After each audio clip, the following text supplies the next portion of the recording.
Assalamualaikum warahmatullahi wabarakatuh. Halo sobat grup bukan gokil semuanya, sehat ya untuk hari ini ya. Nah sobat semua, orang kalau sudah benci bagaimanapun ya tetap benci. Bagaimanapun kehidupan Pak Jokowi ya terus dinyinyirin gitu. Apa yang dilakukan Pak Jokowi pun ya terus dianggap salah.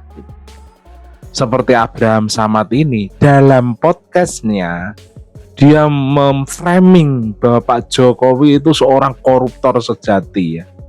Bahkan investasi itu nggak mau datang, nggak mau ke IKN itu karena Jokowi, karena sudah meramalkan bahwa Jokowi itu korupsi. Faktanya sekarang ini Pak Jokowi itu sebagai tokoh terkorup versi OCCRP, kata Abraham Samad ini. Ngimpi loh Abraham Samad sampai nyinyirin IKN gak ada investor asing. Ini loh saya tunjukkan kemarin atau beberapa hari yang lalu Pak Bas ini menerima investor dari Swedia dan akan berinvestasi di IKN. Artinya apa? Semua omongan Abraham Samad di podcast itu salah besar gitu loh ya. Nah, tanpa berlama-lama lagi, inilah video selengkapnya. Ternyata ini jawabannya, bahwa selama ini investor itu enggan masuk ke IKN karena dia udah dapat informasi dari dunia internasional bahwa pemimpin ini berbahaya, pemimpin ini korup. Kalau kita investasi dulu di KPK Indonesia ngapain aja lo? akan tidak bisa menguntungkan kira-kira kita atau bisa merugikan kita. Ini kira-kira gimana nih menurut Cak Isla nih? Ya begini Pak. Ada bocoran dari luar nih. Soalnya Cak Isla ini dari luar nih. Ya. Udah ketemu OCCRP nih Cak Isla, ketemu langsung. Kepala Otorita Ibu Kota Nusantara Basuki Hadi Mulyono menerima kunjungan Dengerin parlemen Abraham, asal CS. negara Swedia Kamis sore kemarin. Dalam pendampingannya di IKN, Basuki menyampaikan bahwa para perwakilan parlemen Swedia ini sengaja ingin melihat langsung perkembangan dari kemajuan pembangunan Ibu Kota Nusantara dengan akan mempertimbangkan pada rekomendasi investasi yang akan dibawa dari negaranya. Basuki juga menyebutkan bahwa pihak Swedia mendapatkan penjelasan terkait pembiayaan yang digunakan pada pembangunan IKN, di mana selain menggunakan anggaran negara, kawasan ini juga menggunakan skema pembiayaan investasi. Tak hanya itu, diterangkan juga oleh Kepala OIKN bahwa Swedia tertarik pada investasi di bidang pengembangan dan teknologi. Bahkan tak hanya itu, Swedia juga akan menawarkan investasinya pada industri transportasi ke Ibu Kota Nusantara. Ini dari Parlemen Swedia, mereka ingin lihat progres pembangunan dari IKN, ya. Mereka ingin memastikan bahwa apa benar IKN ini terus berjalan. Saya pikir Mantap. ya. Sumber pembiayaan itu dari APBN, dari private sector atau investasi dari KPBU. Nah, ini juga kami sampaikan bahwa 58 triliun sudah ada dari sektor swasta investasi. Mereka juga tadi menanyakan tentang research dan inovasi di sini. Ini sesuai dengan arahnya Bapak Wapres yang waktu saya memanggil saya, kita akan dikembangkan kawasan research dan inovasi. Yang kemudian transportasi untuk EV, ya, electrical vehicle yang diproduksi oleh Swedia seperti Scania, itu mereka akan nanti membawa beberapa. Dan ada selain yang 3 orang tadi dari Swedish Parlemen, 1 dari wakil duta besarnya, Pak Gustaf. Mereka beliau akan membawa beberapa investor. Dengerin Swedia tuh ya, untuk dengerin. kembali ke sini. Saat ini Ibu Kota Nusantara secara awal telah membentuk sebuah ekosistem perkotaan yang berpusat di kawasan inti pusat pemerintahan. Dan di tahap awal ini, pemerintah bersama para investor membangun infrastruktur dasar dalam mendukung berjalannya roda pemerintahan di Nusantara. Bahaya, pemimpin ini korup. Kalau kita investasi di Indonesia ini akan... Abang-abangku berdua, kalian kan sudah tahu apa sebabnya Kumis pun juga ikut para geram investor ya atas asing podcast tidak Abraham mau Samad itu ya. berinvestasi di IKN di Indonesia. Kan sudah tahu penyebabnya berdasarkan analisa yang sampean sampaikan. Lantas, kenapa Anda tidak berupaya untuk meyakinkan para investor itu agar mau berinvestasi di negeri ini. Yang penting dia jelekin Jokowi, Ya. Bang. Sudahkah Anda lakukan itu?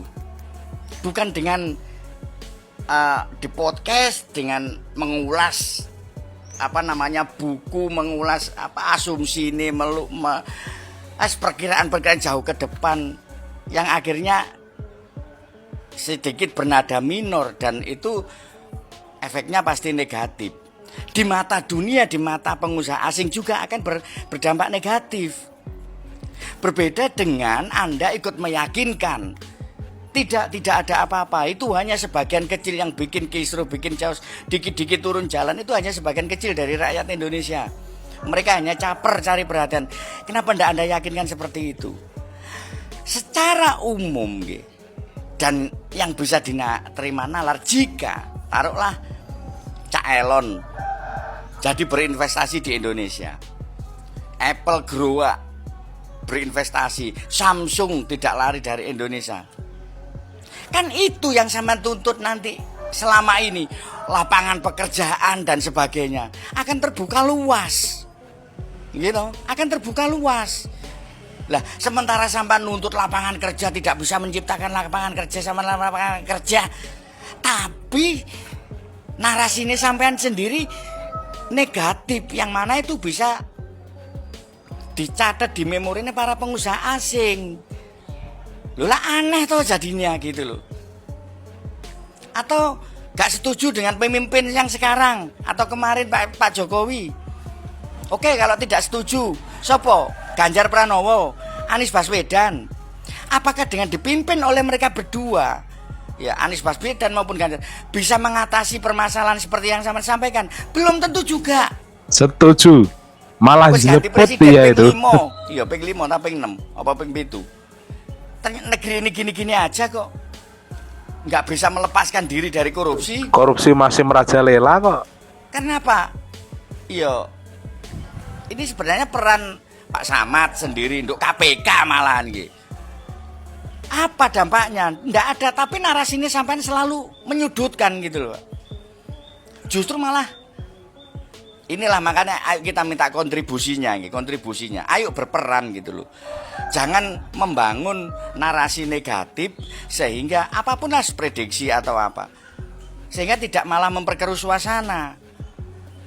Zaman Pak Harto biyen lho jarine wong elek-eleke wong sing HAM dan sebagainya. Tapi saya sebagai rakyat kecil uripe ndek desa sangat merasakan terbantu, baik sektor pertanian, keamanan, politik stabil. Dan saat itu menjadi raja ekonomi. Kenapa? Memang betul politik stabil. Ngesroh titik medun dalan ini hilang wis. Bukan karena demokrasi dan tidak. Kamu hidup di Indonesia, kamu pengen nyaman kan? Kamu pengen maju kan negeri ini. Ya ojo resek gitu loh. Dan sing disingkirkan sama Pak Harto itu loh, karena kamu buat masalah. Seandainya kamu tidak buat masalah, nggak bakal diudik-udik. Oh, nyatanya aku sampai saiki juga nggak pernah bermasalah dengan Pak Harto kok. Tapi sekarang numpak peda ontel bengi tengah wengi, ya, iku wedi. Zaman Pak Harto dulu numpak RC 80, waduh lewat tengah sawah, tuangan adol ora kidul, aman. Lah saiki lewat tengah kota lah numpak sepeda motor. Wah, wis takut. Nah, seperti inilah makanya keadaan damai, tenang, nyaman, khususnya bagi investor. Mari kita bangun dari diri kita. Kalau tidak dari diri kita, dari siapa lagi? Makanya sebenarnya saya memimpinkan pemimpin-pemimpin yang ketegasan seperti Pak Harto.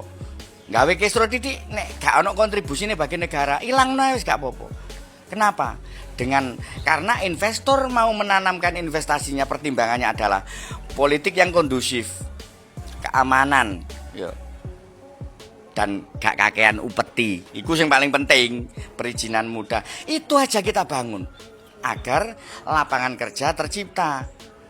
Anak-anak sampean dhewe lho butuh lapangan pekerjaan kok. Lah nek terus sampean kan ono gini, investasi ndak ada masuk. Modal gak duwe, mbok nek duwe modal. Duwe modal masih bisa berusaha sendiri, nek gak duwe modal. Nggih. Oke, mudah-mudahan bisa memberikan solusi dan bisa membangun cara berpikir kita.